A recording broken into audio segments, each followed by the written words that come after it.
Hello प्यारे बच्चों, आज हमारा इलेक्ट्रिक चार्ज और फील्ड का लेक्चर नंबर 5 है। हमने लास्ट लेक्चर के अंदर कूलम्स लॉ के ऊपर कुछ न्यूमेरिकल शुरू किए थे और आज फिर हम कूलम्स लॉ के ऊपर और सुपर पोजिशन प्रिंसिपल के ऊपर कुछ न्यूमेरिकल्स ट्राई करेंगे।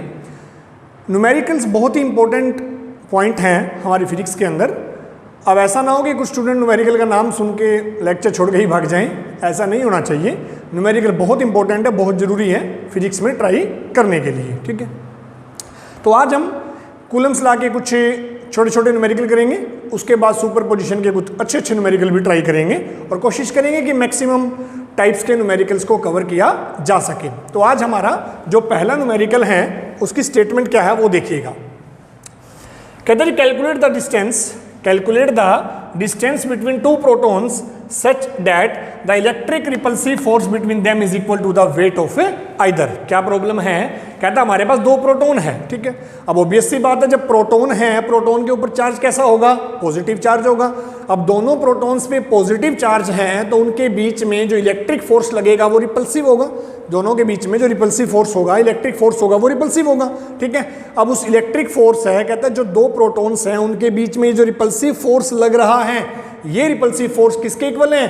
दोनों प्रोटॉन में से किसी एक प्रोटॉन के वेट के इक्वल है। किसके इक्वल है? वेट के। इसका मतलब हम प्रोटॉन्स के बीच का इलेक्ट्रिक फोर्स फाइंड आउट करेंगे और उस इलेक्ट्रिक फोर्स को किसके इक्वल लिख देंगे? प्रोटॉन के वेट के इक्वल लिख देंगे। फिर कहता है कि हमें क्या निकालना है? वो डिस्टेंस निकालना है जिस डिस्टेंस के ऊपर ये कंडीशन जो है वो वेरीफाई हो रही है, ठीक है। तो शुरुआत करते हैं, सुनिएगा। सबसे पहली बात, प्रोटॉन का चार्ज होता है जी E, यानी 1.6 इंटू 10 की -19 कूलम, ठीक है। This is the charge on proton. तो जो इलेक्ट्रिक फोर्स है Fe, this is K E square by में R स्केयर, ठीक है। K हमारा यहाँ कॉन्स्टेंट है 1/4 पाई एप्सिलॉन नॉट, ठीक है। Here this K is 9 into 10⁻⁹, ठीक है। अब जो प्रोटॉन है उसका मास क्या होता है जी? प्रोटॉन का मास है 1.6 अप्रोक्सीमेट इंटू 10 की -27 किलोग्राम, ठीक है। अब तो मास m है, तो जो हमारा ग्रेविटेज या वेट है, ठीक है, जो वेट होगा हमारा प्रोटॉन का, that weight is equal to mg। m means 1.6 into 10 की -27 और g 10। वैसे तो g की वैल्यू 9.8 होगी, लेकिन मैक्सिमम न्यूमेरिकल्स में हमारी कैलकुलेशन ज़्यादा डिफिकल्ट ना हो तो g आपको गिवन देगा 10 देगा, ठीक है। तो ये हमारा रिपल्सिव इलेक्ट्रिक फोर्स है और ये हमारा प्रोटॉन का वेट है। हमें क्या फाइंड आउट करना है? r। कब फाइंड आउट करना है? जब ये इलेक्ट्रिक फोर्स किसके इक्वल हो? प्रोटॉन के वेट के इक्वल हो। इसका मतलब अब हम इन दोनों इक्वेशंस को क्या रख देंगे? एक दूसरे के इक्वल रख देंगे, यानी कि K E स्केयर बाय में R square is equal to 1.6 into 10 की -27 इंटू 10, ठीक है जी। सिंपल, हमें R स्केयर कैलकुलेट करना है तो R स्केयर इधर चला जाएगा, बाकी सारी टर्म्स नीचे आ जाएंगे, ठीक है। तो R स्केयर के लिए, so this is R square, this is equal to K E square divide में 1.6 इंटू 10⁻⁻27 यहाँ था, 10 ये है, तो ये हो जाएगा 10 की -26, ओके। अब इनकी वैल्यूज पुट करते हैं। K है जी 9 इंटू 10⁻⁹ और चार्ज है 1.6 इंटू 10 की -19 एंड 1.6 इंटू 10 की -19, क्योंकि स्केयर है, डिवाइड में 1.6 इंटू 10 की -26, ठीक है जी। सिंपल से कैलकुलेशन है, ज़्यादा कोई डिफिकल्ट बात नहीं है। तो 1.6 से 1.6 कैंसिल हो गया। अब हमारी जो टर्म बची डेट इज 9 इंटू 1.6। मैक्सिमम बच्चे कैलकुलेशन में गलती करते हैं तो ध्यान दिया कीजिए। 9 इंटू 1.6 इंटू 10 की 19 यानी 10⁻⁻38, ठीक है। और ये है जी 10⁻9 और ये आ जाएगा 10⁻26। नीचे माइनस में था तो ऊपर आगे प्लस में हो गया, नीचे कुछ बचा ही नहीं। सो 9 इंटू 6 यानी 14.4 इंटू 10⁻⁻38 इंटू 10⁻35 5। ठीक है, तो ये वैल्यू हमारी आर स्क्वायर की। सो 14.4 इंटू 10⁻⁻3। ठीक है, 10⁻⁻3। अब इसे अगर हम लिखें तो इसे लिखा जा सकता है 0.0144। ठीक है, this is equal to R square. ये हमारा क्या आ गया, आर का स्क्वायर आ गया। तो आर क्या आ जाएगा, hence R is equal to root of 0.0144। ठीक है जी, ओके। तो ये आ गया हमारा distance between the protons which is equal to 0.01144। और ये वैल्यू हमारी आएगी जी, और ये वैल्यू हमारी आएगी यहां लिखते हैं। So r is equal to 0.12 metre. ठीक है, यानी 0.12 मीटर। तो ये हमारा फर्स्ट न्यूमेरिकल था on the Coulomb's law. ठीक है, तो ध्यान से देखिएगा, this is the first numerical on Coulomb's law. Okay, तो नेक्स्ट न्यूमेरिकल पे चलते हैं। नेक्स्ट न्यूमेरिकल जो है हमारा, देखिएगा। ठीक है, नेक्स्ट न्यूमेरिकल क्या कहता है, कहते हैं एक पार्टिकल है जी जिसका मास m है। ठीक है, एक पार्टिकल है जिसका मास m है और चार्ज कितना है, -q1 चार्ज है। और ये पार्टिकल मूव कर रहा है अराउंड ए चार्ज Q2, एक दूसरे पार्टिकल के चारों ओर जिसका चार्ज क्या है, Q2 है, इन ए सर्कुलर पाथ। मतलब हमारा माना हमने सेंटर में एक चार्ज है Q2 प्लस का Q2, और उसके चारों ओर एक दूसरा चार्ज पार्टिकल रिवॉल्व कर रहा है जिसका चार्ज कितना है, -q1 है। ठीक है, और जो ये चार्ज पार्टिकल रिवॉल्व कर रहा है इसका मास कितना है, m, और जिस सर्कुलर पाथ में रिवोल्यूशन हो रहा है उसकी रेडियस कितनी, r। तो क्या कहता है, तो prove that the period of revolution of charge -q1 is this. ठीक है, मतलब क्या प्रॉब्लम हमारी, पहले न्यूमेरिकल को समझिएगा। कहता है हमारे पास एक चार्ज है -q1। ठीक है, वो चार्ज प्लस Q2, ये प्लस Q2 है, और ये इसके चारों ओर ऐसे रिवॉल्व कर रहा है। ठीक है, और जिस सर्कुलर पाथ में Q1 इसके चारों ओर रिवॉल्व करेगा उस सर्कुलर पाथ की रेडियस कितनी है, r। उसकी रेडियस कितनी है, r। तो इस रिवॉल्यूशन का जो टाइम पीरियड है वो फाइंड आउट करना है, और ये प्रूव करना है कि उस टाइम पीरियड की वैल्यू ये होगी। बहुत ही सिंपल न्यूमेरिकल है जी। कैसे, सेंटर में कौन है, पॉजिटिव चार्ज है, उसके चारों ओर रिवॉल्यूशन कौन कर रहा है, नेगेटिव चार्ज। एक पॉजिटिव चार्ज, एक नेगेटिव चार्ज, दोनों के बीच में क्या लगेगा, इलेक्ट्रिक फोर्स लगेगा। अब जब कोई पार्टिकल दूसरे के चारों ओर सर्कुलर पाथ में रिवॉल्व करता है तो वहां क्या आता है, सेंट्रीपिटल फोर्स। इसका मतलब यहां पे Q1 को Q2 के चारों ओर रिवॉल्व करने के लिए जो सेंट्रीपिटल फोर्स मिला वो कहां से आया है, electric force between Q1 and Q2। मतलब हम Q1 Q2 के बीच का इलेक्ट्रिक फोर्स निकालेंगे और उसे सेंट्रीपिटल फोर्स के इक्वल रख देंगे, और बाद में क्या निकाल लेंगे, टाइम पीरियड निकालेंगे। समझ में आई बात, ट्राई करते हैं। आइए, न्यूमेरिकल कुछ ऐसा है, this is a charge Q2। ठीक है, ये चार्ज क्या है, Q2 है, और ये हमारा Q1 चार्ज है जो इसके चारों ओर रिवॉल्व कर रहा है। दिस इज चार्ज Q1, और पॉइंट चार्जेस हैं, दिस इज Q2, और Q1 से Q2 के बीच का जो डिस्टेंस है वो क्या है, R है। ये प्रॉब्लम है जी हमारी। ठीक है, शुरू करते हैं। सबसे पहले द इलेक्ट्रिक फोर्स, किस किस के बीच का इलेक्ट्रिक फोर्स, Q1 और Q2 के बीच का क्या आएगा, K Q1 Q2 बाय में R का स्क्वायर। ठीक है, simple, K Q1 Q2 by में R का स्क्वायर। ये आ गया Q1 और Q2 के बीच में लगने वाला electric force. Now the centripetal force, the centripetal force. ठीक है, और ये क्या आएगा, FC is equal to mv square by r। This is equation number 2। ठीक है, दोनों फोर्सेस क्या हैं, एक दूसरे के इक्वल हैं, क्योंकि इलेक्ट्रिक फोर्स के कारण ही इस पार्टिकल को सेंट्रीपिटल फोर्स मिल रहा है जिसके कारण वो दूसरे के चारों ओर रिवॉल्व कर रहा है। ठीक है, तो दोनों को हम इक्वल लिख दें, hence K Q1 Q2 by में R square is equal to mv square by में r। ठीक है, is equal to mv square by में r। ये r कैंसिल हो गया जी, हमें v की वैल्यू चाहिए। So mv square is equal to K Q1 Q2 by में आर, ठीक है। M v square equal to K Q one Q two by में आर। तो यहाँ से v क्या आ जाएगा, के Q one Q two by में एम आर और सारे का अंडर रूट, ठीक है जी।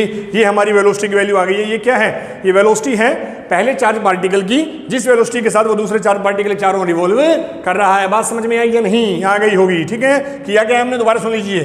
कहता हमने क्या निकाला, दोनों चार्ज पार्टिकल्स के बीच का इलेक्ट्रिक फोर्स निकाला।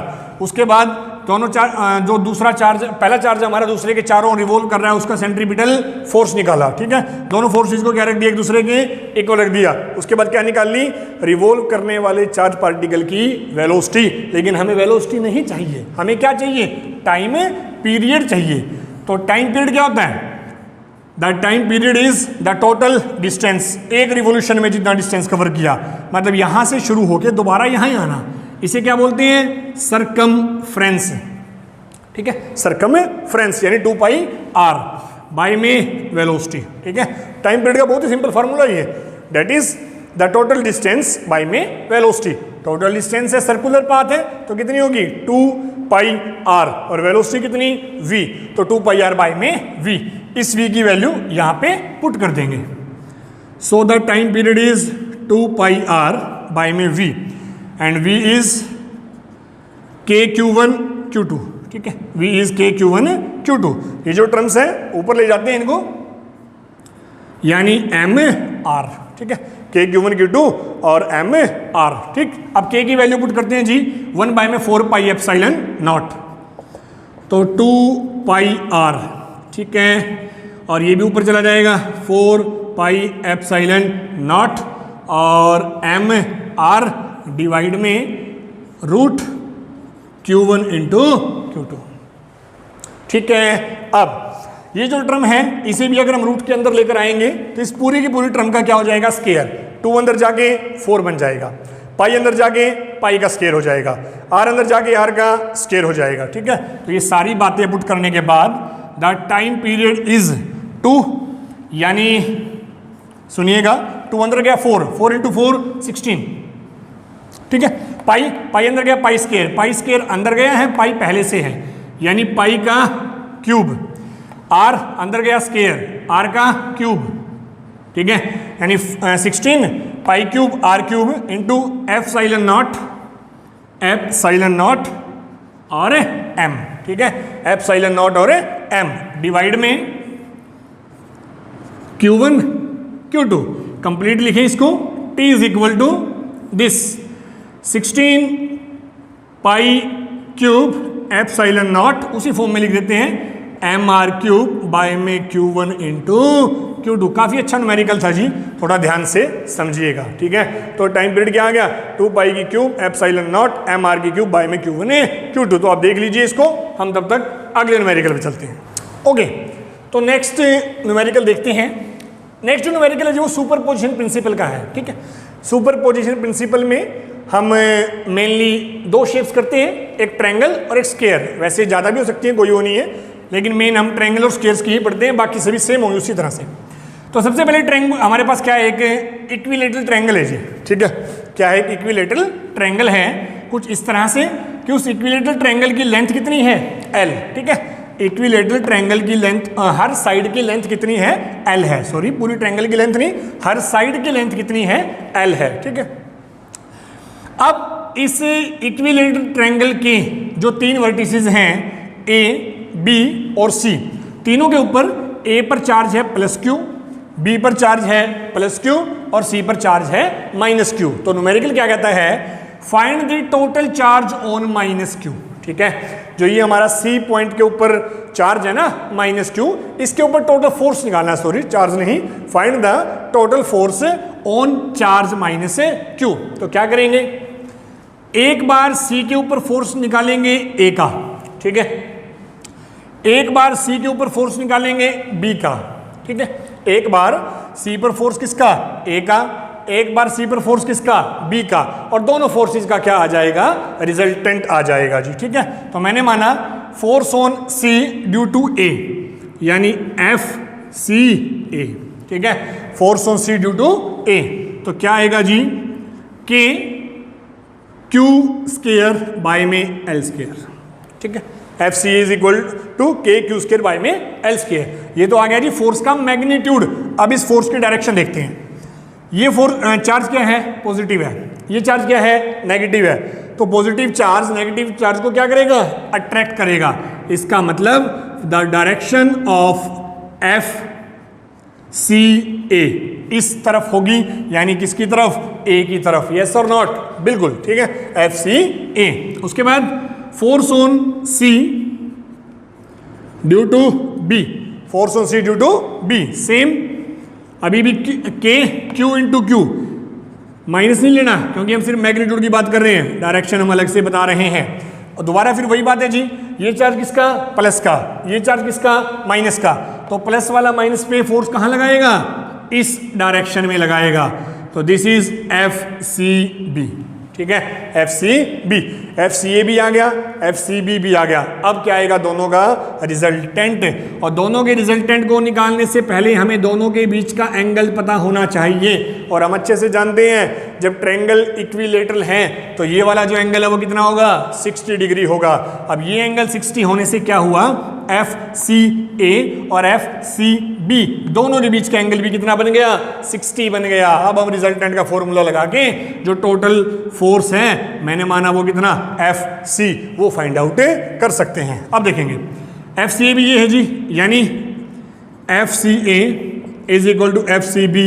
दोनों के दोनों मैंने कितने मान लिए, एफ मान लिए, कैपिटल एफ मान लिए, ठीक है। अब तो जो रिजल्टेंट है F C is equal to this, F C is equal to F C A का square plus F C B का भी square plus 2 F C A F C B into cos 60, ठीक है, into cos 60। F C A square plus F C B square plus 2 F C A F C B into cos 60। दोनों की value put करते हैं। F C ए कितना, F square plus F square plus 2f into F को 60 कितना जी, 1/2। बहुत ही simple numerical है, 1/2। तो 2 से 2 कैंसिल, तो ये बन गया कंप्लीट f का स्क्वायर प्लस f का स्क्वायर प्लस f का स्क्वायर, यानी कि 3f स्क्वायर, यानी कि √3f, √3f, ठीक है। f की वैल्यू हमारे पास क्या थी वो पुट कर देंगे। So the final answer is √3 के क्यू स्क्वायर बाय में एल स्क्वायर। ये तो हमने जनरल किया है। जनरल मीन्स हमने चार्जेस की कोई वैल्यू नहीं ली। अगर आपको चार्जेस की वैल्यू देता है तो भी आप सिंपल सेम मेथड अप्लाई करके इसको फाइंड आउट कर सकते हो। तो इसे देख लीजिए, फिर हम आगे चलते हैं। तो नेक्स्ट न्यूमेरिकल देखते हैं जी। जो नेक्स्ट न्यूमेरिकल है वो भी ट्रायंगुलर के ऊपर ही है। इस बार हमने सारे के सारे चार्ज कैसे ले लिए, पॉजिटिव ले लिए। का तो चॉइस है बस ये, और कुछ नहीं है, बाकी सेम मेथड है सारा। तो इस बार कहते हैं जी हमारे पास एक इक्विलेटरल ट्रायंगल है जिसकी हर साइड की लेंथ कितनी है, एल है, ठीक है। तो इक्विलेटरल तो सभी एंगल्स क्या होंगे, 60 डिग्री होंगे। तो कहते हैं find the force on charge Q at C. इस बार जिस चार्ज के ऊपर फोर्स फाइंड आउट करना है वो पॉजिटिव है। पिछले केस में क्या था, वो नेगेटिव था। तो देखिएगा इसके ऊपर फोर्स ए के कारण पॉजिटिव है, तो ये इसको क्या करेगा, रिपेल, यानी एफ सी ए, ठीक है। सी के ऊपर फोर्स बी के कारण, सी वाला भी पॉजिटिव बी वाला भी पॉजिटिव, तो ये भी इसको क्या करेगा, रिपेल, यानी एफ सी बी। तो these are the direction of forces, ठीक है। आते हैं जी वापस न्यूमेरिकल पे। तो सोल्व करते हैं इसको, सुनिएगा। एफ सी ए यानी सी और ए के बीच का ये क्यू है जी, ये क्यू है, डिस्टेंस एल है। इसका मतलब again same K Q square by L square, K Q square by L square. उसी तरह से एफ सी बी यानी force on C due to B, ये भी क्यू है, ये भी क्यू है। तो इसका मतलब के क्यू स्क्वायर बाय में एल का square, K Q square by में एल का स्क्वायर, दोनों एक दूसरे के इक्वल हैं। इसका मतलब F C A is F C B, both are assume to be capital F. दोनों को हमने कितना मान लिया, एफ मान लिया, ठीक है। अब हमारे पास FCA आ चुका है, FCB भी आ चुका है। अब हमें इन दोनों फोर्सेस के बीच का क्या चाहिए, रिजल्टेंट चाहिए, और वही सेम थिंग इन दोनों का रिजल्टेंट यहां होगा F। अब ये एंगल भी चाहिए, ठीक है। पिछले केस में तो क्या था, ये जो एंगल था ट्रायंगल के अंदर था, तो हमने सीधा सीधा 60 ले लिया, आएगा ये अब भी 60। कैसे, आइसोसेल ट्रायंगल है तो ये एंगल कितना, सॉरी आइसोसेल नहीं, इक्विलेटरल ट्रायंगल है, इक्विलेटरल ट्रायंगल है तो ये एंगल कितना 60 डिग्री, ठीक है। तो ये 60 है तो ये भी कितना 60, वर्टिकल अपोजिट एंगल आ गया ना सेम। बाकी सारे का सारा न्यूमेरिकल सेम है, तो जल्दी से सोल्व करते हैं। So the resultant FR is equal to FCA का स्क्वायर प्लस FCB का square two FCA FCB into cos 60, ठीक है, इंटू कोस 60। सो इसको हम लिख सकते हैं कुछ इस तरह से, F स्क्वायर सेम है जी, plus F square plus 2FF into cos 60। तो इसे लिख सकते हैं F square plus F square plus 2F square cos 60 क्या होता है 1/2, कैंसिल हो गया।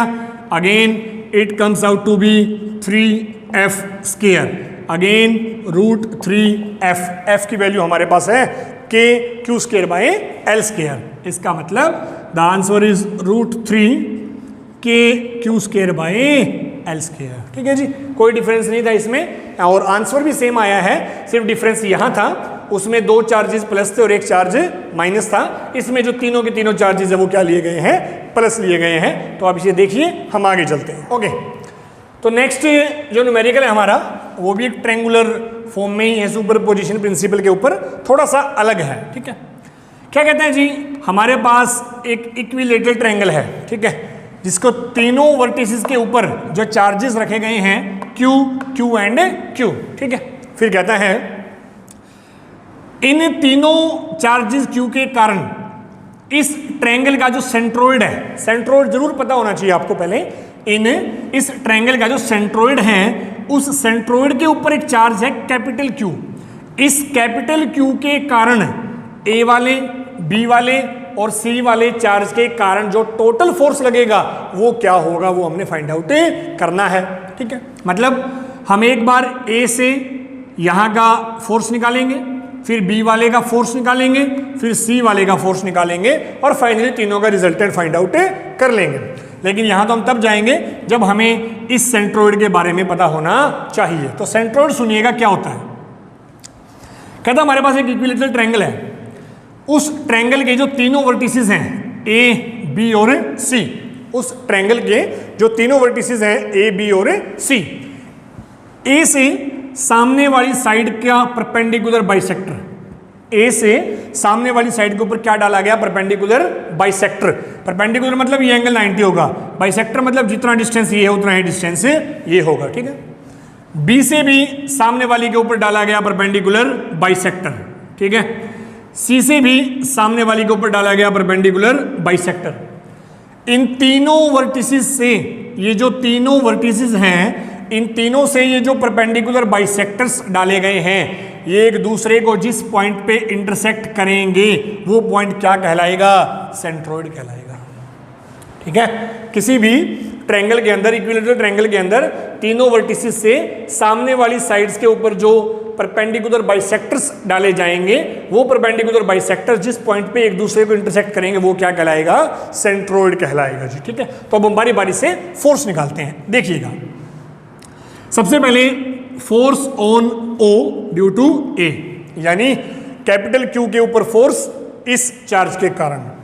तो ये आया K कैपिटल Q बाई में OA का स्क्वायर, ठीक है, OA का स्क्वायर। क्योंकि अभी हमें इस डिस्टेंस का कोई आइडिया नहीं है, हमें साइड्स का तो पता है कि साइड्स क्या है, L है, लेकिन ये डिस्टेंस नहीं पता, पहले हम इसको फाइंड आउट करेंगे, ठीक है। उसके बाद FOB यानी force on O due to B, again KQQ by में OB का स्क्वायर, ठीक है। ये आ गया force on O due to B। Similarly force on O due to C, ये भी सेम जी, के क्यू क्यू बाय में ओ सी का स्क्वायर, ठीक है। लेकिन इन तीनों के तीनों फोर्सेस के अंदर ना हमें ओ ए की वैल्यू अभी पता है, ना ओ बी की वैल्यू पता है, ना ही ओ सी की वैल्यू पता है। तो पहले हमें इन तीनों वैल्यूज को फाइंड आउट करना पड़ेगा। देखिएगा कैसे।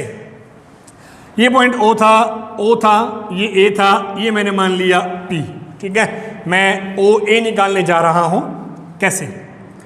In triangle O A P, O A P जैसा आपको दिख रही है, ओ ए पी क्या है? एक राइट एंगल ट्रायंगल है, ठीक है।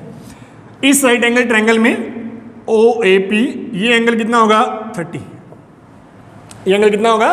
30 होगा। क्यों? क्योंकि कंप्लीट एंगल कितना था? 60 था। ये परपेंडिकुलर बाइसेक्टर है, तो इस एंगल का भी बाइसेक्टर होता है, दिस इज 30। तो इन दिस ट्रायंगल हमें क्या फाइंड आउट करना है? ओ ए फाइंड आउट करना है जी, ठीक है। सो कोस 30, कोस 30, बेस कितना? AP, हाइपोटेन्यूज कितना? OA। हमें तो क्या चाहिए? OA चाहिए जी। तो OA कितना आ गया? OA is equal to AP by में कोस 30, ठीक है।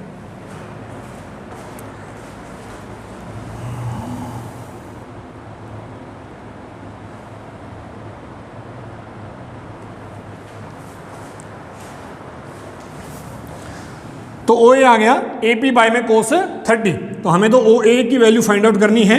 AP कितना है? ये डिस्टेंस कंप्लीट L है, ये परपेंडिकुलर बाइसेक्टर होने के कारण ये कितना बच गया? L बाय 2 बाय में कोस 30 क्या होता है? √3 बाय 2, 2 से 2 कैंसिल, तो OA आ गया L बाय में √3। आगे से ध्यान रखना आप इसको, ये वाला डिस्टेंस, ठीक है, ये वाला डिस्टेंस और ये डिस्टेंस, ये सब के सब क्या आ गए? L बाय में √3। अब हमारे पास OA, OB और OC तीनों की वैल्यू आ चुकी है, ठीक है। तो अब हम इन फोर्सेस को निकालते हैं। मतलब OA equal OB equal OC, all are is equal to L by √3। सब के सब किसके इक्वल होंगे? L बाय √3 के इक्वल होंगे, ठीक है जी। फोर्सेस निकालते हैं हम, देखिएगा। FOA के QQ बाय में OA का स्क्वायर, मतलब L का स्क्वायर बाय में 3, L का स्क्वायर बाय में 3। तो 3 कहाँ जाएगा? ऊपर, यानी ये बन गया हमारा 3KQQ बाय में L का स्क्वायर। उसी तरह से FOB, ये भी कितना आ जाएगा? 3KQQ बाय में L का स्क्वायर, ठीक है। FOA भी आ गया, FOB भी आ गया, और FOC ये भी सिमिलरली 3KQQ बाय में L का स्क्वायर, ठीक है जी। तीनों फोर्सेस आ चुके हैं इस वैल्यू को पुट करने के बाद। अब बात आती है तीनों का रिजल्टेंट, और तीनों का रिजल्टेंट कब पता चलेगा? जब हमें इनकी डायरेक्शंस का पता होगा। देखिएगा, AO यानी ये वाला, ये भी पॉजिटिव चार्ज है, ये भी पॉजिटिव है, तो this is the direction of FOA, ठीक है। This is the direction of FOA। उसी तरह से BO, दोनों पॉजिटिव है, ये चार्ज भी पॉजिटिव, ये भी पॉजिटिव। FOB, तो दिस इज FOB। तो ये FOA, ये FOB, दोनों का आ गया। पहले हम दोनों का रिजल्टेंट निकालेंगे, तीसरे की बात फिर करेंगे। बाकी डायरेक्शन बता देता हूं। ये भी प्लस है, ये भी प्लस है, तो ये इसको रिपेल करेगा, FOC, ठीक है। FOA, FOB, FOC, तीनों की डायरेक्शन आ गई। लेकिन तीनों का रिजल्टेंट एक साथ तो निकाल नहीं सकते, तो पहले दो का रिजल्टेंट निकालेंगे, और वो दो कौन है? FOA और OB। लेकिन दोनों का रिजल्टेंट निकालने से पहले हमें दोनों के बीच का क्या पता होना चाहिए? एंगल। अब इस एंगल्स के लिए देखना जी थोड़ा ध्यान से। ये एंगल कितना था? 30, तो ये भी कितना? 30, ठीक है ना, बाइसेक्टर है। 30 30 कितना? 60। एक ट्रायंगल के तीनों एंगल्स का सम कितना होता है? 180। 30 + 30 60, तो ये कितना? 120, ठीक है। ये कितना? 120। 30 30, ये 30 30 60, तो ये 120। जब ये 120 है तो ये भी कितना हो जाएगा? ये भी 120। इसका मतलब FOA और FOB दोनों के बीच का जो एंगल है वो कितना 120। तो अब हम इसको सोल्व करते हैं, ठीक है। देखिएगा FR मान लिया मैंने, ठीक है, FR ये दिस इज FR, ठीक है, या F, ठीक है, FR कोई सिंबल तो आप कोई भी ले सकते हो, ऐसी कोई बात नहीं है। तो सोल्व करते हैं। FOA का स्क्वायर, FOB का स्क्वायर, 2FOA FOB और cos 120, ठीक है। वही फॉर्मूला है जी जो हम हर बार लगाते हैं और कुछ नहीं है, FOA square plus FOB square plus 2FOA FOB into cos 120, ठीक है। सोल्व करते हैं, ये सभी एक दूसरे के इक्वल है, तो सब के सब मैंने मान लिए F, ठीक है। तो F square plus F square plus 2F और ये होता है -1/2, cos 120 -1/2। तो ये हो गया जी कैंसिल, और ये बच गया F का स्क्वायर प्लस F का स्क्वायर माइनस F का स्क्वायर, F स्क्वायर से F स्क्वायर कैंसिल, यानी ये आ गया कैपिटल F। मतलब इन दोनों फोर्सेस का रिजल्टेंट कितना आया, कैपिटल F, यानी FR ऊपर की तरफ, ठीक है। अब नीचे वाला कौन है, FOC जो तीसरा बचा था। अब FOC और FR दोनों की डायरेक्शन एक दूसरे के अपोजिट हैं और दोनों का मैग्नीट्यूड भी तो कितना है, F है। इसका मतलब सेंट्रोइड में जो चार्ज हम रखेंगे उस चार्ज के ऊपर कोई फोर्स एक्ट नहीं करेगा। इतनी सारी रामायण करने के बाद भी रिजल्टेंट कितना आया, 0। बात समझ में आई, ओके, ठीक है। तो निकाल देते हैं। सो टोटल फोर्स, ठीक है, इज FOC और माइनस FR, ठीक है। FOC कितना है, F है, ये भी कितना है, F है, तो total force is equal to 0। इसका मतलब कोई भी फोर्स नहीं लगेगा, ठीक है। देख लीजिए इसको, ओके। तो नेक्स्ट जो न्यूमेरिकल है हमारा वो भी सुपर पोजिशन प्रिंसिपल के ऊपर ही है, लेकिन इस बार जो शेप है हमारी वो ट्रायंगल नहीं बल्कि एक स्क्वायर है, ठीक है। तो क्या कहते हैं सुनिए, कहता है हमारे पास एक स्क्वायर है ABCD जिसके 3 वर्टिसेस के ऊपर चार्ज है +Q एंड +Q, ठीक है।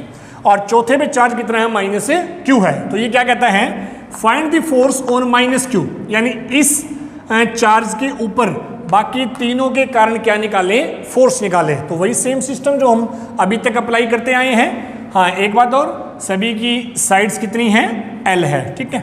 तो एक बार हम D के ऊपर फोर्स A वाले का, फिर B वाले का, फिर C वाले का, तो तीनों का निकालने के बाद पहले 2 का रिजल्टेंट और फिर बाकी तीसरे के साथ रिजल्टेंट निकालेंगे, ठीक है। डायरेक्शन देखते हैं। Force on D due to A, यानी FDA, ठीक है। Force on D due to A, K Q square by में L का स्क्वायर, ठीक है। K Q स्क्वायर बाय में L का स्क्वायर, ठीक। सेकंड FDC, यानी force on D due to C, ये भी same K Q square by में L का स्क्वायर, बोथ आर इक्वल, तो दोनों को मैंने कितना मान लिया, F मान लिया, ठीक है। तीसरे की बात अभी नहीं करेंगे क्योंकि तीसरे के केस में जो B और D के बीच का डिस्टेंस है वो L नहीं होगा, ठीक है। अब FDA भी आ गया, FDC भी आ चुका है, दोनों का रिजल्टेंट निकालते हैं। और रिजल्टेंट निकालने से पहले दोनों की डायरेक्शंस पता होनी चाहिए। देखें, फोर्स D से A की तरफ, क्योंकि ये नेगेटिव है ये पॉजिटिव है, तो दिस इज FDA, ठीक है। नेगेटिव है पॉजिटिव है, तो दिस इज FDC, ठीक है। दोनों की डायरेक्शंस आ चुकी हैं, रिजल्टेंट निकालते हैं जी।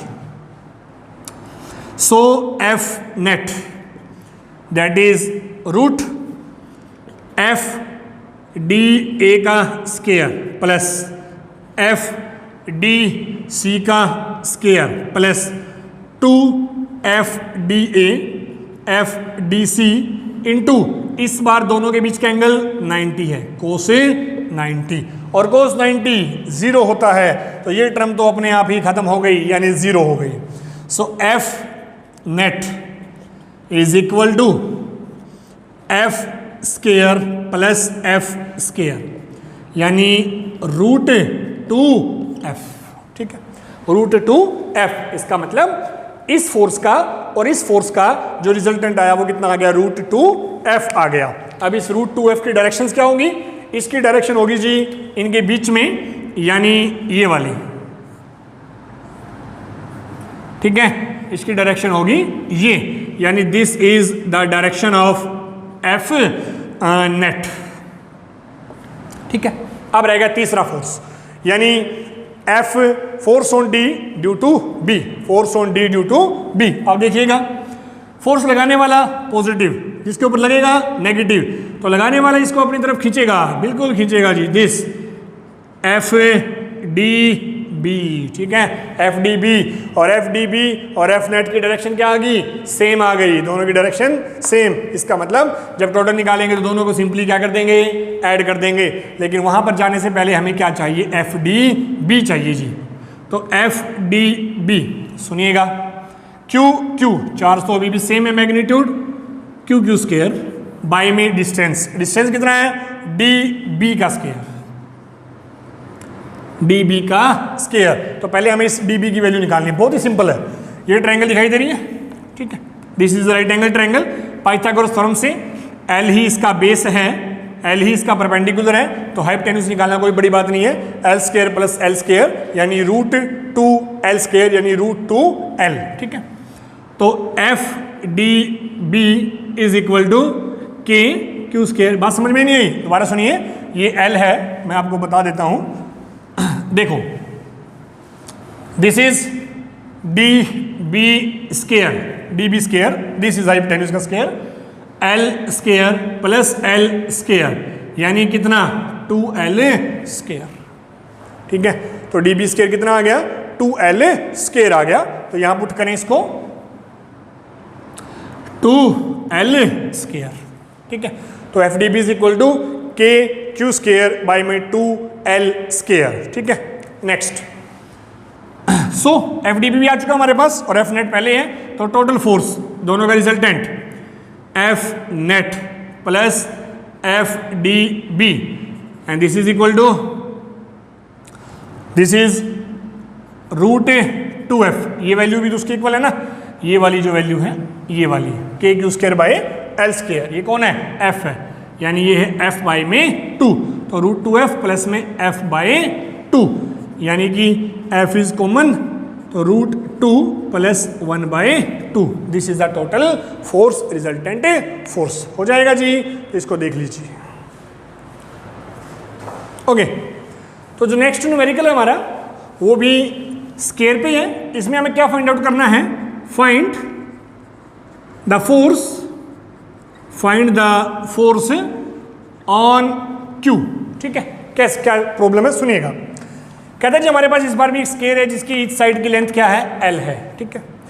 ए बी और डी जो वर्टिसेस हैं उन पे जो चार्ज है plus Q and plus Q, लेकिन जो सी है उस पे जो चार्ज है वो कितना है, माइनस क्यू। प्लस भी हो सकता है, ऐसी कोई बात नहीं है, अलग अलग केसेस बनेंगे, ठीक है। हम एक पर्टिकुलर केस डिस्कस कर रहे हैं। अब सेंटर जो पॉइंट है ये वाला पॉइट, इस पॉइंट के ऊपर चार्ज है कैपिटल क्यू, इस कैपिटल क्यू के ऊपर इन चारों के कारण अलग अलग फोर्स निकालेंगे और उन सभी का क्या निकाला जाएगा, फिर रिजल्टेंट फाइंड आउट किया जाएगा। तो सुनिएगा, उससे पहले हमें ये डिस्टेंस चाहिएगा जी, ओ से डी का, ओ से ए का, ओ से सी का और ओ से बी का, ठीक है। करते शुरू। फर्स्ट इज, मैंने माना force on O due to A, ठीक है, force on O due to A, तो ये क्या हो जाएगा, कैपिटल के क्यू बाय में ओ ए का स्केयर, ठीक है, बाय में ओ ए का स्केयर। तो पहले हम इस ओ ए की वैल्यू ही फाइंड आउट करते हैं, क्या है ये ओ ए कह लो आप इसको, या ओ सी या ओ बी या ओ डी, ठीक है। एक बात और याद रखना, जो हमारा स्केयर होता है ना, तो स्केयर से ये जो हम डायगोनल्स खींचते हैं, ये डायगोनल्स एक दूसरे के क्या होते हैं, परपेंडिकुलर बाइसेक्टर होते हैं, परपेंडिकुलर बाइसेक्टर होते हैं, ध्यान रखना, ठीक है। यानी ये सारे एंगल्स क्या होंगे, 90, और बाइसेक्टर का मतलब ओ से जितना डिस्टेंस डी का है उतना ही ओ से बी का होगा, ओ से जितना डिस्टेंस ए का है उतना ही ओ से सी का होगा। ये स्केयर की प्रॉपर्टी है, ठीक है। अब देखिए मैं निकालता हूं बी डी, यानी बी डी का स्क्वायर, बी डी का स्क्वायर पाइथागोरस से एल का स्क्वायर प्लस एल का स्क्वायर, तो बी डी आ गया 2 एल का स्क्वायर और इसका रूट, यानी रूट 2 एल। ये क्या है हमारा, बी से डी। अब बी डी का हाफ कौन है, ओ डी या ओ बी, इसीलिए O B O D. Same उसी तरह से ओ ए या ओ सी, ओ ए या ओ सी, सभी के सब क्या होंगे, रूट 2l/2। बात समझ में नहीं आई, ठीक है। हमने पूरे के पूरे डायगोनल की लेंथ निकाल ली, चाहे आप इसकी निकालिए चाहे आप इसकी निकालें। पूरे डायगोनल की लेंथ आने के बाद हमें इस पोर्शन कीजिए हाफ, ये क्या है, डायगोनल का हाफ है, ये भी क्या है, डायगोनल का हाफ है, ये भी डायगोनल का हाफ, ये भी डायगोनल का हाफ है, ठीक है। तो ये हो गया जी हमारा l/√2, ठीक है। बस अब वैल्यू पुट करो, तो k q बाय में l/√2 का स्क्वायर, ठीक है, l/√2 का स्क्वायर। उसी तरह से FOB k q बाय में l/√2 का स्क्वायर, ठीक है। FOAB आ गया, FOB भी आ गया जी, ठीक है। नाउ FOC यानी force on O due to C, this is C। k q by में l/√2 का स्क्वायर, सेम सारे सेम आएंगे, ठीक है। सो FOD ये भी k q बाय में l/√2 का स्क्वायर, ठीक है। सब के सब क्या आ गए, सेम आ गए जी। अब बात आती है इन सभी की डायरेक्शंस की, ठीक है। अब देखिएगा पहले वाले की, ये पॉजिटिव है, ये भी पॉजिटिव है, तो रिपल्शन होगा, यानी दिस इज FOA, ठीक है, positive, so this is FOB, ठीक है, पॉजिटिव, तो दिस इज FOD, ठीक है। लेकिन इस केस में ये पॉजिटिव है, ये नेगेटिव है, इसका मतलब दिस इज FOC। बात समझ में आई जी। FOD, FOB, FOA और FOC, दो की डायरेक्शन तो क्या एक दूसरे के अपोजिट है, किस किस की, FOB और FOD की, दोनों की डायरेक्शन अपोजिट है, लेकिन दोनों की वैल्यू तो क्या है, सेम। ये FOB है और ये FOD है, इसका मतलब FOB और FOD ये दोनों तो क्या कर देंगे, एक दूसरे के इफेक्ट को कैंसिल कर देंगे। बचा कौन, FOA और FOC, जिनकी डायरेक्शन क्या है, सेम है। तो टोटल फोर्स यानी resultant force FR FOA plus FOC simply add कर देंगे जी, ठीक है।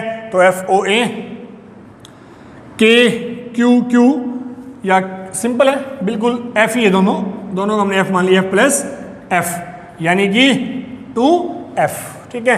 तो 2F का मतलब 2F इज KQQ बाय में l/√2 का स्क्वायर, ठीक है। तो ये आ गया हमारा √2 का स्क्वायर है, तो 2 4 KQQ बाय में l का स्क्वायर, ठीक है जी। देख लीजिए इसको ध्यान से, फिर हम आगे चलते हैं। ओके जी, तो नेक्स्ट न्यूमेरिकल की बात करते हैं, ठीक है। तो नेक्स्ट सुनिएगा, हमारे पास क्या है, दो चार्जेस हैं जी, एक चार्ज है +2 और दूसरा चार्ज है +4Q।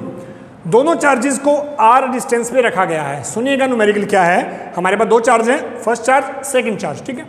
दोनों चार्जेस को r डिस्टेंस पे रखा गया है, तो कहता है इन दोनों चार्जेस को मिलाने वाली जो लाइन है, चाहे वो बीच में हो, चाहे वो राइट हैंड साइड में हो, चाहे वो लेफ्ट हैंड साइड में हो, तो उस लाइन पर एक ऐसी जगह बताइए जहां एक तीसरा चार्ज रखा जाए और वो तीसरा चार्ज किस में हो, इक्विलिब्रियम में हो। तीसरा चार्ज किस में हो, इक्विलिब्रियम में।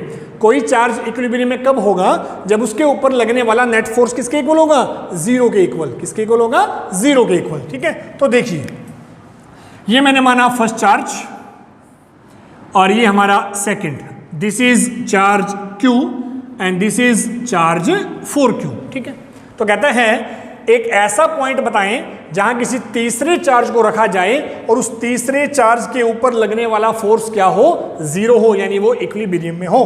पहली बात तो इसका पूरा डिस्टेंस मैंने माना r। अब सुनिएगा जी, हमारे पास यह 3 चॉइस है, या तो मैं तीसरे चार्ज को यहां रखूं यानी +4q के राइट में, या मैं तीसरे चार्ज को यहां रखूं यानी +q के लेफ्ट में, या फिर इन दोनों के बीच में कहीं भी रखूं। 3 रीजंस हैं, तीनों को बारी बारी डिस्कस करते हैं कि कौन सा पॉसिबल है और कौन सा पॉसिबल नहीं है। मैंने माना जी यहां रख लिया, ध्यान से सुनिएगा, मैंने माना यहां रखा चार्ज +q, ठीक है। इसके कारण इसमें जो फोर्स लगेगा, this is positive this is positive, तो ये फोर्स होगा ऐसे F1, ठीक है। This is positive this is also positive, तो दूसरा जो फोर्स होगा वो भी ऐसे। अब दोनों फोर्सेस की डायरेक्शन ही सेम होगी, तो वो भी दोनों किसके कारण, पॉजिटिव चार्ज के कारण। तो इसका मतलब दोनों जो हैं किसी भी हालत में दोनों का रिजल्टेंट 0 हो ही नहीं सकता। इसका मतलब ये वाला केस पॉसिबल ही नहीं है, ठीक है। उसी तरह यहाँ ये भी सेम, यहाँ हमने रखा +q, पॉजिटिव पॉजिटिव को रिपेल F1, ये भी पॉजिटिव पॉजिटिव F2, ये केस भी पॉसिबल नहीं है। इसका मतलब जो केस पॉसिबल है वो सिर्फ कौन सा है कि जो हमारा चार्ज है इस केस में वो कहाँ रखा जाएगा, दोनों चार्जेस के बीच में कहीं रखा जाएगा। एक बात आप हमेशा ध्यान रखना, अब ये कंसेप्ट तो मैं आपको बता चुका हूं, अब आपको सिर्फ इसको ध्यान रखना है। अगर दोनों चार्ज सेम पोलैरिटी के हों, ये भी पॉजिटिव ये भी पॉजिटिव, ये भी नेगेटिव ये भी नेगेटिव, अगर दोनों चार्ज सेम पोलैरिटी के हों तो उस केस में जो इक्विलिब्रियम वाला चार्ज है वो उन दोनों के बीच में ही कहीं होगा, एक के राइट या एक के लेफ्ट में नहीं होगा। सुनिएगा ध्यान से, अगर दोनों चार्ज सेम पोलैरिटी के हैं, दोनों पॉजिटिव हैं या दोनों नेगेटिव हैं, तो उस केस में जो हमारा तीसरा चार्ज है इक्विलिब्रियम वाला वो कहाँ होगा, दोनों के बीच में ही कहीं एग्जिस्ट करेगा, ठीक है। तो मैंने मान लिया ये यहाँ कहीं है और ये चार्ज मैंने माना कैपिटल Q, ठीक है। ये डिस्टेंस मैंने मान लिया जी x, तो ये कितना हो गया r-x, क्योंकि कंप्लीट कितना था r था, ठीक है। इसके कारण इसके ऊपर फोर्स कुछ ऐसे, इसके कारण इसके ऊपर फोर्स कुछ ऐसे, और ये इक्विलिब्रियम में कब होगा, जब both this forces are equal and opposite to each other. मतलब हम एक बार F1 निकालेंगे एक बार F2 निकालेंगे, दोनों को एक दूसरे के इक्वल लिख देंगे, यानी the magnitude of F1 is the magnitude of F2। तो F1 निकालते हैं, K Q बाय में x का स्क्वायर, ठीक है। F2 K Q 4Q by में r-x का स्क्वायर, ठीक है। तो K कैंसिल है जी, Q भी कैंसिल है, ये Q भी कैंसिल है, तो ये तो बहुत ही सिंपल बच गया, 1/x का square is equal to 4 by में r-x का स्क्वायर, ठीक है। तो ये हो गया जी r-x बाय में x सारे का स्क्वायर इज इक्वल टू 4, ठीक है। अब इसका रूट हो जाएगा, वैसे नेगेटिव वाला केस पॉसिबल ही नहीं होगा, तो हम पॉजिटिव वाले की ही बात करेंगे डायरेक्ट। r-x बाय में x इज इक्वल टू 2, ठीक है। माइनस अगर आप लेकर देखेंगे भी तो रिजल्ट माइनस आएगा और वो पॉसिबल नहीं होगा इस केस में, ठीक है। तो that is r-x is equal to 2x, तो r is equal to 3x, तो x is equal to r by में 3। इसका मतलब ये जो चार्ज है ना, इसे q से कितना डिस्टेंस पे रखा गया, x is equal to r by में 3, और इस पोजीशन के ऊपर जो ये चार्ज हमने रखा है वो किस में होगा, इक्विलिब्रियम में होगा। बात समझ में आई या नहीं, ठीक है। उम्मीद है समझ आ गई होगी, ठीक है। तो this is numerical number 8, okay. तो नेक्स्ट न्यूमेरिकल ट्राई करते हैं, क्वेश्चन नंबर 9 है जो हमारा आज का क्वेश्चन नंबर 9, ठीक है। क्या है, पिछली बार मैंने दोनों चार्ज प्लस के लिए थे, ठीक है। इस बार एक प्लस का लिया और एक माइनस का, this is +q and that is -4q, ठीक है। तो अगेन वही कहता है जी मेरे पास दो चार्जेस हैं, एक +q एक -4q है, दोनों के बीच का डिस्टेंस कितना है r, ठीक है। तो कहते हैं एक तीसरा चार्ज मैं इन दोनों चार्जेस को मिलाने वाली लाइन पे कहाँ रखूं ताकि वो तीसरा चार्ज किस में हो, इक्विलिब्रियम में हो, ठीक है। अब वही सेम थिंग तीनों के तीनों केसेस को बार बार ऑब्जर्व करेंगे और देखेंगे कि कौन सा पॉसिबल है और कौन सा पॉसिबल नहीं है। पहले बीच वाले को देखते हैं।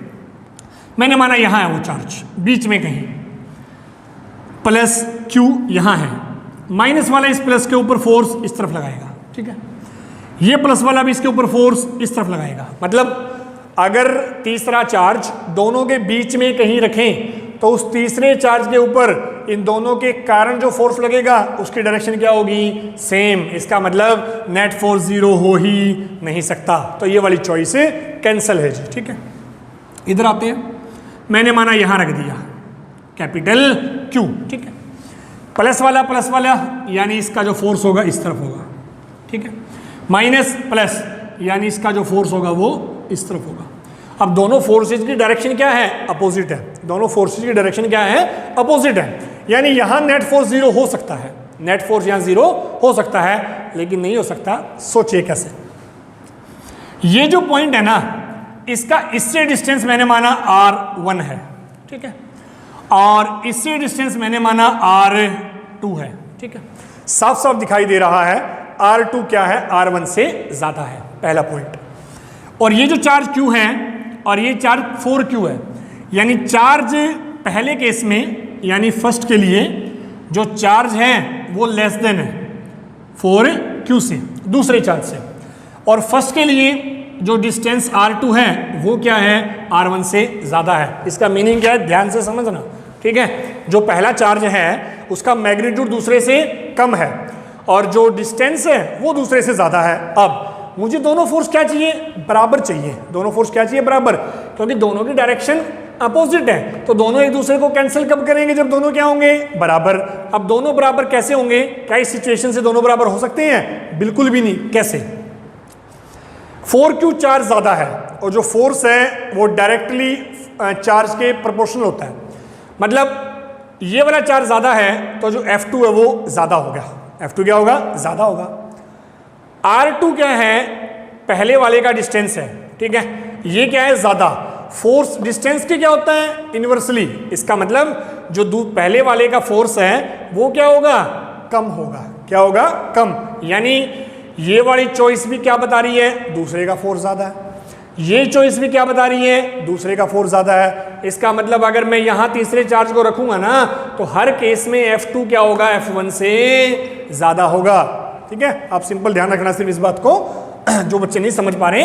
कहता है अगर मैं इस Q चार्ज को यहां रखूंगा तो हर केस में जो F2 है वो क्या होगा, F1 से ज्यादा होगा। और जब F2 F1 से ज्यादा हो गया तो हमारी सिचुएशन कंप्लीट होगी ही नहीं, वेरीफाई ही नहीं होगी। अब तीसरी बात, मैंने माना जी यहां है, ठीक है, यहां वेरीफाई हो जाएगी। कैसे हो जाएगी, देखिएगा। मैंने माना ये डिस्टेंस x है, ठीक है, ये डिस्टेंस क्या है, x। अब हम पिछली बातों को एक बार रब करते हैं क्योंकि आप कंफ्यूज हो जाओगे, ठीक है। अब ये तीसरी चॉइस है हमारी, दिस, और ये डिस्टेंस r प्लस x है, ठीक है। अब इसके कारण इस पे फोर्स इस तरफ F1, इसके कारण इस पे फोर्स इस तरफ F2। अब देखो, अब जो जिस चार्ज का मैग्नीट्यूड ज्यादा है ना उस चार्ज का ऑब्जर्वेशन पॉइंट से डिस्टेंस भी ज्यादा है। बात समझ में आई, जिस चार्ज का मैग्नीट्यूड ज्यादा है उसका डिस्टेंस भी ज्यादा है। भैया अगर मैग्नीट्यूड के कारण फोर्स ज्यादा होगा तो डिस्टेंस के ज्यादा होने के कारण वो क्या हो जाएगा, कम हो जाएगा। और जिस चार्ज का मैग्नीट्यूड कम है उस चार्ज का डिस्टेंस भी कम है। यानी चार्ज के कारण फोर्स अगर कम होगा तो डिस्टेंस के कम होने के कारण ज्यादा हो जाएगा और F1 जो F2 के इक्वल हो सकता है। पॉइंट समझ में आया, आ गया होगा मेरे हिसाब से अब तक आप सबको। तो पॉइंट क्या बना, अगर एक चार्ज पॉजिटिव और एक चार्ज नेगेटिव हो तो उस केस में जो इक्विलिब्रियम वाला पॉइंट है ना वो उस चार्ज के नजदीक होगा जिसका मैग्नीट्यूड क्या है, कम है, जिसका मैग्नीट्यूड क्या है, कम है। ओके, अब हम न्यूमेरिकल शुरू करते हैं। सो F1 का magnitude is equal to F2 का मैग्नीट्यूड, ठीक है। F1 क्या है, इसका फोर्स है और ये डिस्टेंस कितना है, x है। तो K Q बाय में x का स्क्वायर, ठीक है, K Q बाय में x का square is equal to K Q 4Q by में आर प्लस एक्स का होल स्क्वायर। के से के गया जी, क्यू से क्यू भी उड़ गया, स्मॉल क्यू से स्मॉल क्यू भी उड़ गया, बहुत कुछ उड़ चुका है, ठीक है, बहुत ही सिंपल सा रहेगा। तो 1 बाय में एक्स का square is equal to 4 by में आर प्लस एक्स का स्क्वायर, ठीक है, ये इधर जाएगा तो आर प्लस एक्स बाय में x square is equal to 4, ठीक है, आर प्लस एक्स बाय में एक्स का square is equal to 4। Again same thing, r plus x by में x is equal to 2, minus वाला भी लेंगे तो रिजल्ट नहीं आएगा, वही सेम। तो are plus X is equal to 2x, तो r is equal to 2x minus X, यानी x is equal to r, ठीक है। इसका मतलब ये जो डिस्टेंस है ना, जहां हमने इक्विलिब्रियम वाले को रखा है x, this x is equal to r होगा, तो ही इक्विलिब्रियम वाली कंडीशन वेरीफाई होगी। देख लीजिए इसको जल्दी से। तो लास्ट न्यूमेरिकल देखते हैं आज के लेक्चर का हमारा, ठीक है, उम्मीद करते हैं आप बोर नहीं हुए होंगे। तो लास्ट लेक्चर नहीं है, सॉरी, लास्ट न्यूमेरिकल, ठीक है, कभी सोचो कि लेक्चर ही लास्ट हो गया, लेक्चर लास्ट नहीं है। तो कहते हैं एक चार्ज है जी कैपिटल क्यू, उसे कुछ इस तरह से डिवाइड किया गया है 2 पार्ट्स में। एक चार्ज कैपिटल क्यू है, उसे डिवाइड किया गया है 2 पार्ट्स में, such that the electrostatic force between those 2 parts is maximum find the each charge. मतलब क्या है, कहता है जी मेरे पास एक चार्ज है क्यू, ठीक है, कैपिटल क्यू, उसे मैंने 2 पार्ट्स में डिवाइड कर दिया, तो उन 2 पार्ट्स की वैल्यू निकालिए कब, जब उन दोनों पार्ट्स के बीच में लगने वाला फोर्स क्या हो, मैक्सिमम। मतलब मैंने माना टोटल चार्ज कितना है 100, ठीक है, 100 को मैंने 2 पार्ट्स में डिवाइड किया, तो बहुत सी चॉइसेस हैं, 10 प्लस 90 है, 20 प्लस 80 है, 30 प्लस 70 है, एंड सो ऑन, काफ़ी सारी चॉइसेस हैं। तो कहता है इन काफ़ी सारी चॉइसेस में से वो चॉइस देखनी है जिस चॉइस में जो फोर्स लगेगा उन दोनों के बीच में वो क्या होगा, मैक्सिमम होगा। न्यूमेरिकल समझ में आया, स्टेटमेंट समझ में आनी बहुत जरूरी है। हमारे पास कहते हैं टोटल चार्ज कैपिटल क्यू है, उसे 2 पार्ट्स में डिवाइड किया गया, और इस तरह से डिवाइड किया गया कि उन दोनों पार्ट्स के बीच में लगने वाला फोर्स क्या हो, मैक्सिमम हो, ठीक है। तो टोटल चार्ज कितना है जी क्यू, ठीक है, मैंने माना क्यू को 2 पार्ट्स में डिवाइड किया, पहला पार्ट मैंने मान लिया क्यू और दूसरा पार्ट मैंने मान लिया क्यू माइनस क्यू, ठीक है, दूसरा पार्ट क्या मान लिया, क्यू माइनस क्यू मान लिया, एक चार्ज क्यू एक Q minus Q, means these are the 2 point charges, this is point charge number 1 and here is the point charge number 2 and the distance between them is R. मैंने माना ये वो 2 charge हैं जिनके बीच में लगने वाला फोर्स क्या है, मैक्सिमम है, तो मुझे इन दोनों चार्जेस की वैल्यू फाइंड आउट करनी है, ठीक है। तो फोर्स देखिए, के क्यू माइनस क्यू बाय में आर का स्क्वायर, सिंपल कूलम्स लॉ, ठीक है। सो के क्यू बाय में आर का स्क्वायर माइनस के क्यू स्क्वायर बाय में आर का स्क्वायर, ठीक है, ये आ गया टोटल फोर्स। अब हमने ये देखना है कि ये फोर्स क्या होना चाहिए, मैक्सिमम, ये फोर्स क्या होना चाहिए, मैक्सिमम, ठीक है।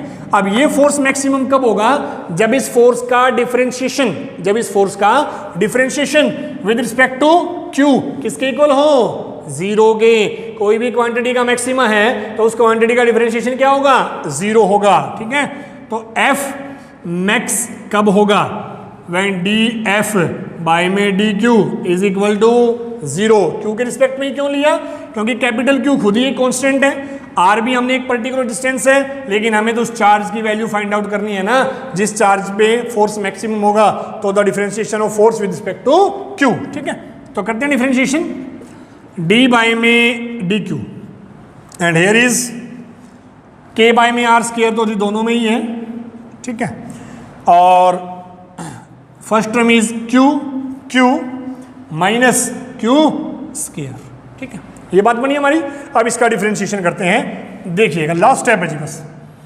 सो के बाय में आर का स्क्वायर, ठीक है, के बाय में आर का स्क्वायर, कैपिटल क्यू का डिफरेंशिएशन होगा ही नहीं, क्यू का डिफरेंशिएशन है, क्यू के रिस्पेक्ट में है, तो कैपिटल क्यू, क्योंकि क्यू का डिफरेंशिएशन कितना 1, ठीक है, और क्यू स्क्वायर का -2q, तो दिस इज इक्वल टू 0। तो k बाय में r का स्क्वायर, कैपिटल Q माइनस में 2q, ठीक है, डिफरेंशिएशन किया है सिर्फ, इस क्यू का डिफरेंशिएशन क्या हो गया 1 हो गया, क्यू स्केयर का क्या हो गया 2q हो गया, तो ये टर्म इस तरफ 0, q minus 2q is equal to 0, तो q इज 2q, तो q इज q बाई में 2, इसका मतलब है हर चार्ज का मैग्नीट्यूड क्या होगा q बाई 2, यानी ये भी कैपिटल Q बाई 2 और ये भी कैपिटल Q बाई 2, उसी केस में दोनों के बीच में लगने वाला फोर्स क्या होगा मैक्सिमम होगा। ठीक है जी, तो ये थे हमारे आज कुछ न्यूमेरिकल्स, हमने करीब 10 न्यूमेरिकल किए हैं और कोशिश की है कि हर तरह का एक एक न्यूमेरिकल कवर किया जा सके। ठीक है, तो आप घबराना मत, कभी न्यूमेरिकल की क्लास देख के काफ़ी बच्चे क्या करते हैं जो बोर्ड्स की प्रिपरेशन कर रहे हैं मेनली न्यूमेरिकल्स कवर नहीं करते, जबकि न्यूमेरिकल्स कवर करना बहुत ज़रूरी होता है। तो इसलिए आप इस लेक्चर को ज़रूर देखें और लेक्चर पसंद आए तो लाइक करें, वीडियो को शेयर करें और चैनल को सब्सक्राइब करें। Thank you.